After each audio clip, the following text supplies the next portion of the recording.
열왕기상 11장. 솔로몬 왕은 외국 여자들을 좋아하였다. 이집트의 바로의 딸 말고도 모압 사람과 암몬 사람과 에돔 사람과 시돈 사람과 헷 사람에게서 많은 외국 여자를 후궁으로 맞아들였다. 주님께서 일찍이 이 여러 민족을 두고 이스라엘 자손에게 경고하신 일이 있다. 너희는 그들과 결혼을 하고자 해서도 안 되고 그들이 청혼하여 오더라도 받아들여서는 안 된다. 분명히 그들은 너희의 마음을 그들이 믿는 신에게로 기울어지게 할 것이다 하고 말씀하셨다. 그런데도 솔로몬은 외국 여자들을 좋아하였으므로 마음을 돌리지 못하였다. 그는 자그마치 700명의 후궁과 300명의 첩을 두었는데 그 아내들이 그의 마음을 사로잡았다. 솔로몬이 늙으니 그 아내들이 솔로몬을 꾀어서 다른 신들을 따르게 하였다. 그래서 솔로몬은 자기의 주 하나님께 그의 아버지 다윗만큼은 완전하지 못하였다. 솔로몬이 시돈 사람의 여신 아수다롯과 암몬 사람의 우상 밀곰을 따라가서 주님 앞에서 악행을 하였다. 그의 아버지 다윗은 주님께 충성을 다하였으나 솔로몬은 그러하지 못하였다. 솔로몬은 예루살렘 동쪽 산에 모압의 혐오스러운 우상 그모스를 섬기는 산당을 짓고 암몬 자손의 혐오스러운 우상 몰렉을 섬기는 산당도 지었는데 그는 그의 외국인 아내들이 하자는 대로 그들의 신들에게 향을 피우며 제사를 지냈다. 이와 같이 솔로몬의 마음이 주 이스라엘의 하나님을 떠났으므로 주님께서 솔로몬에게 진노하셨다. 주님께서는 2번씩이나 솔로몬에게 나타나셔서 다른 신들을 따라가지 말라고 당부하셨지만 솔로몬은 주님께서 하신 말씀에 순종하지 않았다. 그러므로 주님께서 솔로몬에게 이렇게 말씀하셨다. 내가 이러한 일을 하였고 내 언약과 내가 너에게 명령한 내 법규를 지키지 아니하였으니 내가 반드시 내게서 왕국을 떼어서 내 신하에게 주겠다.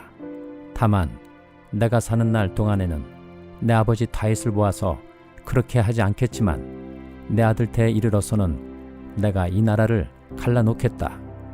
그러나 이 나라를 갈라서 다 남에게 내주지는 않고 나의 종 다윗과 내가 선택한 예루살렘을 생각해서 한 지파만은 내 아들에게 주겠다. 이렇게 해서 주님께서는 에돔 출신으로 에돔에 살고 있는 왕손 하닷을 일으키셔서 솔로몬의 대적이 되게 하셨다. 전에 다윗이 에돔에 있을 때에 군사령관 요압 장군이 살해당한 사람들을 묻으려고 그곳으로 내려갔다가 에돔에 있는 모든 남자를 다 쳐 죽인 일이 있다. 요압은 온 이스라엘 사람과 함께 에돔에 있는 모든 남자를 다 진멸할 때까지 6달 동안 거기에 머물러 있었다.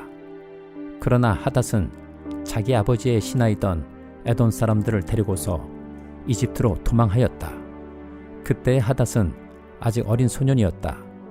그들은 미디안에서 출발하여 바란에 이르렀고 그곳에서 장정 몇 사람을 데리고 이집트로 내려가서 이집트 왕 바로에게로 갔다. 이집트 왕 바로는 그에게 집과 얼마만큼의 음식을 내주고 땅도 주었다. 하닷이 바로의 눈에 들었으므로 바로는 자기의 처제 곧 다브네스 왕비의 동생과 하닷을 결혼하게 하였다. 다브네스의 동생은 아들 그느밧을 낳았는데 다브네스는 그를 바로의 궁 안에서 양육하였으므로 그느밧은 바로의 궁에서 바로의 아들들과 함께 자랐다.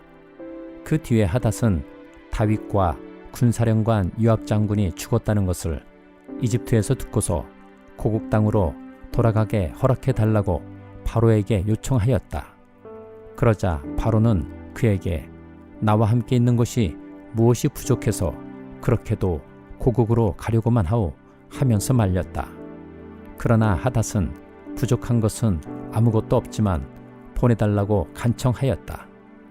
하나님께서는 솔로몬의 또 다른 대적자로서 엘리아다의 아들 루손을 일으키셨다.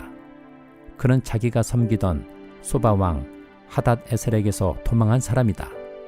다윗이 소바 사람들을 죽일 때에 그는 사람들을 모으고 그 모은 무리에 두목이 되어서 다마스쿠스로 가서 살다가 마침내 다마스쿠스를 다스리는 왕이 되었다. 르손은 솔로몬의 일생 동안에 이스라엘의 대적자가 되었다. 그렇지 않아도 솔로몬은 하닷에게 시달리고 있었는데 엎친 데 덮친 격으로 르손에게도 시달렸다.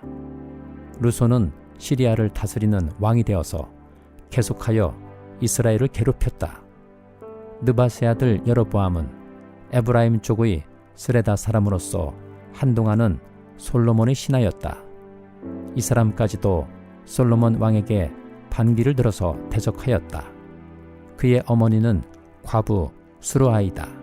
그가 왕에게 반기를 든 사정은 이러하다. 솔로몬이 밀로를 건축하고 그의 아버지 다윗성의 갈라진 성벽 틈을 수리할 때이다.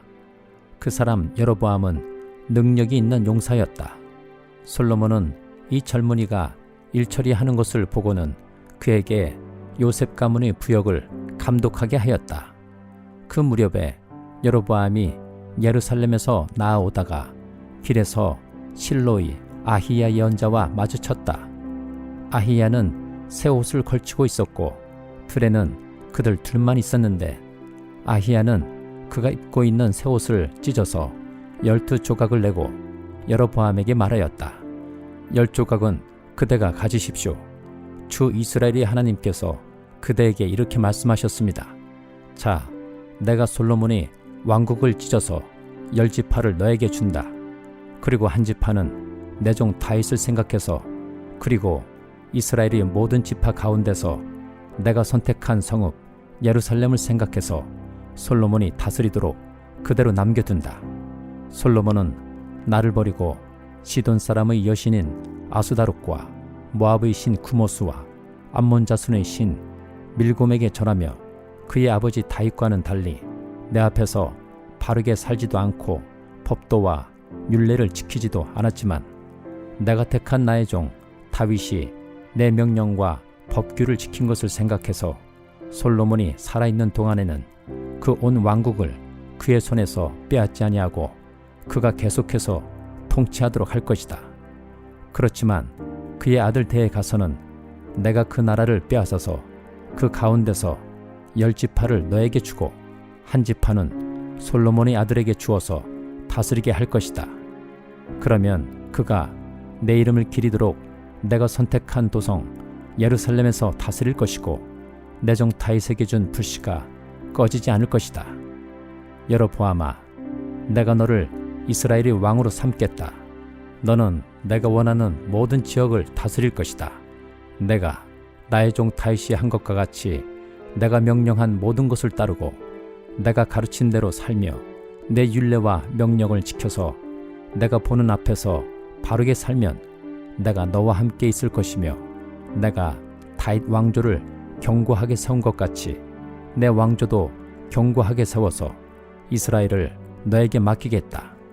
솔로몬이 지은 죄 때문에 내가 다윗 자손에게 이러한 형벌을 줄 것이지만 항상 그러하지는 않을 것이다. 솔로몬이 여로보암을 죽이려고 하니 여로보암은 일어나서 이집트 왕 시삭에게로 도망하여 솔로몬이 죽을 때까지 이집트에 머물러 있었다.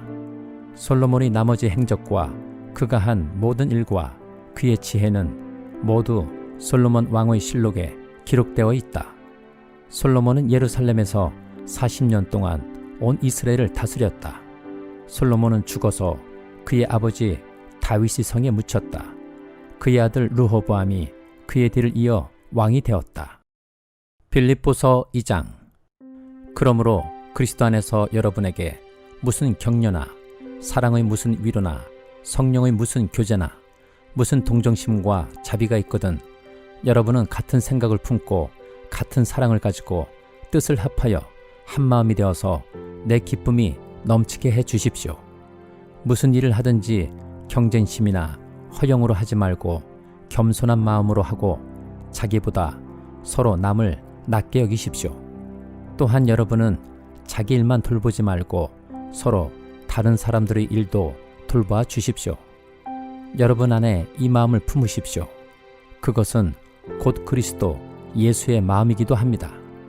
그는 하나님의 모습을 지니셨으나 하나님과 동등함을 당연하게 생각하지 않으시고 오히려 자기를 비워서 종의 모습을 취하시고 사람과 같이 되셨습니다. 그는 사람의 모양으로 나타나셔서 자기를 낮추시고 죽기까지 순종하셨으니 곧 십자가에 죽기까지 하셨습니다.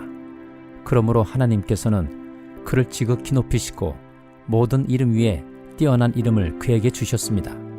그리하여 하늘과 땅 위와 땅 아래에 있는 모든 것들이 예수의 이름 앞에 무릎을 꿇고 모두가 예수 그리스도는 주님이시라고 고백하여 하나님 아버지께 영광을 돌리게 하셨습니다. 그러므로 사랑하는 여러분, 여러분이 언제나 순종한 것처럼 내가 함께 있을 때뿐만 아니라 지금과 같이 내가 없을 때라도 더욱더 순종하여서 두렵고 떨리는 마음으로 자기의 구원을 이루어 나가십시오. 하나님은 여러분 안에서 활동하셔서 여러분으로 하여금 하나님을 기쁘게 해드릴 것을 염원하게 하시고 실천하게 하시는 분입니다. 무슨 일이든지 불평과 시비를 하지 말고 하십시오. 그리하여 여러분은 흠이 없고 순결해져서 구부러지고 뒤틀린 세대 가운데서 하나님의 흠없는 자녀가 되어야 합니다. 그리하면 여러분은 이 세상에서 별과 같이 빛날 것입니다. 생명의 말씀을 굳게 잡으십시오. 그리하면 내가 다름질한 것과 수고한 것이 헛되지 아니하여서 그리스도의 날에 내가 자랑할 수 있을 것입니다. 그리고 여러분이 믿음의 제사와 예배에 나의 피를 붓는 일이 있을지라도 나는 기뻐하고 여러분 모두와 함께 기뻐하겠습니다. 여러분도 이와 같이 기뻐하고 나와 함께 기뻐하십시오. 나는 주 예수 안에서 디모데를 여러분에게 곧 보내고 싶습니다. 그것은 나도 여러분의 형편을 알므로써 격려를 받으려는 것입니다. 나에게는 디모데와 같은 마음으로 진심으로 여러분의 형편을 염려하여 줄 사람이 아무도 없습니다. 모두 다 자기의 일에만 관심이 있고 그리스도 예수의 일에는 관심이 없습니다. 그러나 디모데의 인품은 여러분이 잘 알고 있습니다. 그는 자식이 아버지에게 하듯이 복음을 위하여 나와 함께 봉사하였습니다. 그러므로 내 일이 되어가는 것을 보고 그를 곧 보낼 수 있기를 바랍니다. 그리고 나도 곧 가게 되리라는 것을 주님 안에서 확신합니다. 그러나 나는 내 형제여, 동역자여, 전우여, 여러분이 사신이요, 내가 쓸 것을 공급한 일꾼인 에바브로디도를 여러분에게 보내어야 할 필요가 있다고 생각하였습니다. 그는 여러분 모두를 그리워하고 있을 뿐만 아니라 자기가 병을 앓았다는 소식을 여러분이 들었기 때문에 몹시 걱정하고 있었습니다. 사실 그는 병이 나서 죽을 뻔하였습니다. 그러나 하나님께서 그를 불쌍히 여기시고 그만이 아니라 나도 불쌍히 여기셔서 나에게 겹치는 근심이 생기지 않게 해주셨습니다.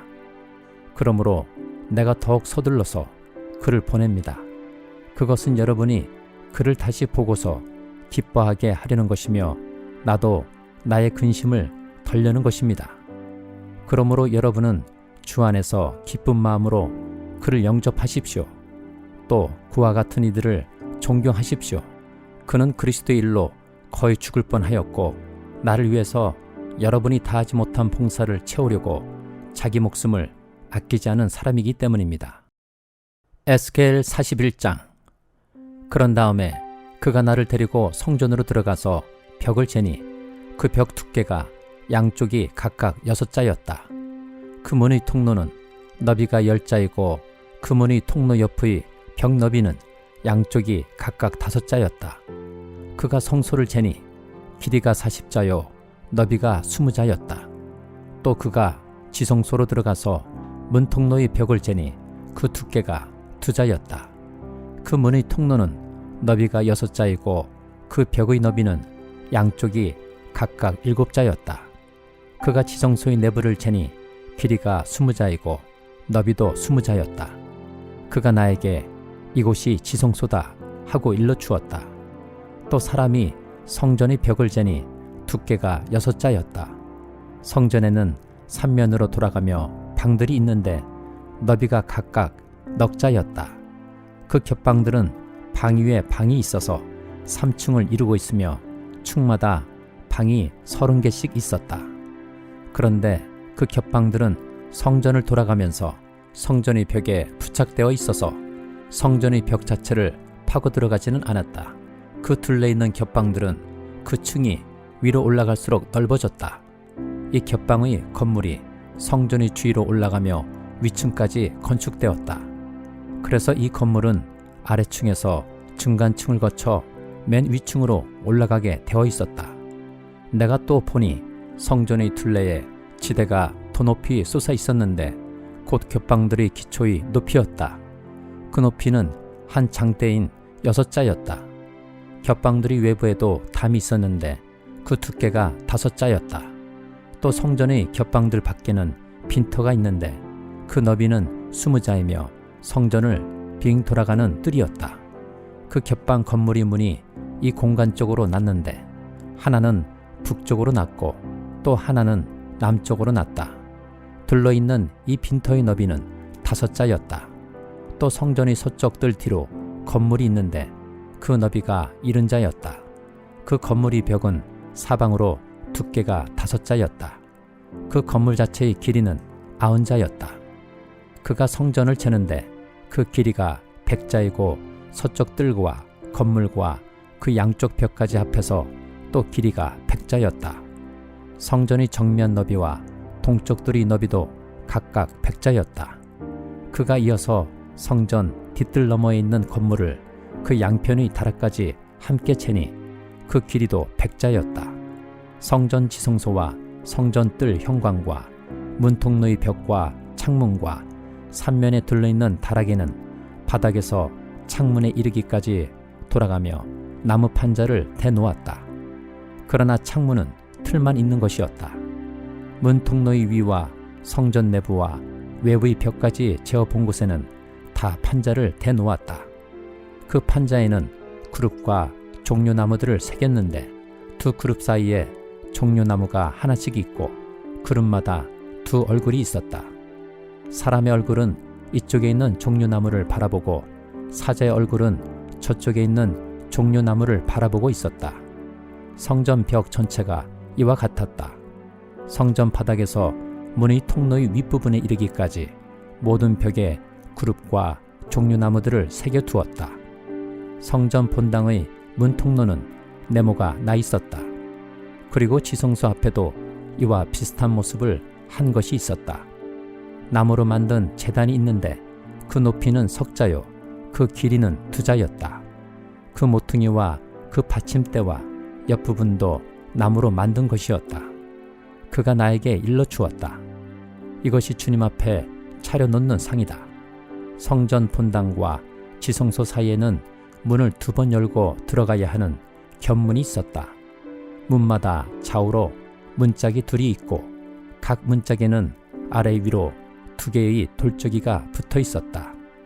4개의 문짝에는 모두 그룹들과 종려나무들이 새겨져 있어서 성전의 모든 벽에 새겨진 모습과 같았다. 성전 바깥의 정면에는 나무 디딤판이 있었다. 또 현관의 양쪽 벽에는 곳곳에 틀만 있는 창과 종려나무의 그림이 있고 성전의 겹방과 디딤판에도 모두 같은 장식이 되어 있었다. 시편 92장. 가장 높으신 하나님, 주님께 감사를 드리며 주님 이름을 노래하는 것이 좋습니다. 아침에 주님의 사랑을 알리며 밤마다 주님의 성실하심을 알리는 일이 좋습니다. 10줄 현악기와 검은고를 타며 수금 가락에 맞추어서 노래하는 것이 좋습니다. 주님께서 하신 일을 생각하면 기쁩니다. 손수 이루신 업적을 기억하면서 환송을 올립니다. 주님께서 하신 일이 어찌 이렇게도 큽니까? 주님의 생각이 어찌 이다지도 깊습니까? 우둔한 자가 이것을 알지 못하고 미련한 자가 이것을 깨닫지 못합니다. 악인들이 풀처럼 돋아나고 사악한 자들이 꽃처럼 피어나더라도 그들은 영원히 멸망하고 말 것입니다. 그러나 주님은 영원히 높임을 받으실 것입니다. 주님의 저 원수들은 기필코 멸망하고 말 것입니다. 사악한 자들은 모두 흩어지고 말 것입니다.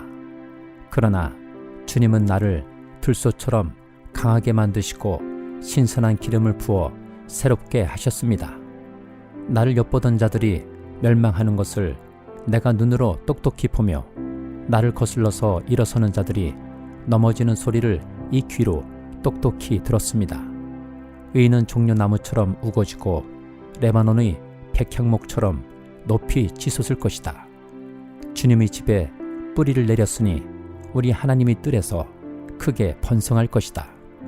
늙어서도 여전히 열매를 맺으며 진액이 넘치고 항상 푸르를 것이다.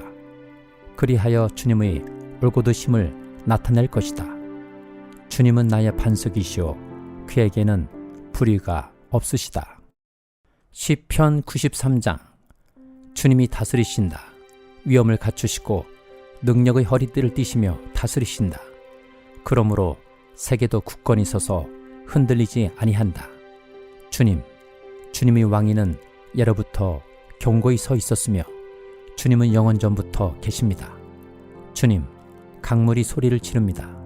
강물이 그 소리를 더욱 높이 지릅니다. 강물이 미친 듯이 날뛰며 소리를 높이 지릅니다. 큰 물소리보다 더 크시고 미친 듯이 날뛰는 물결보다 더 어미하신 주님, 높이 계신 주님은 더욱 어미하십니다. 주님의 증거는 견고하게 서 있으며 주님의 집은 영원히 거룩함으로 단장하고 있습니다.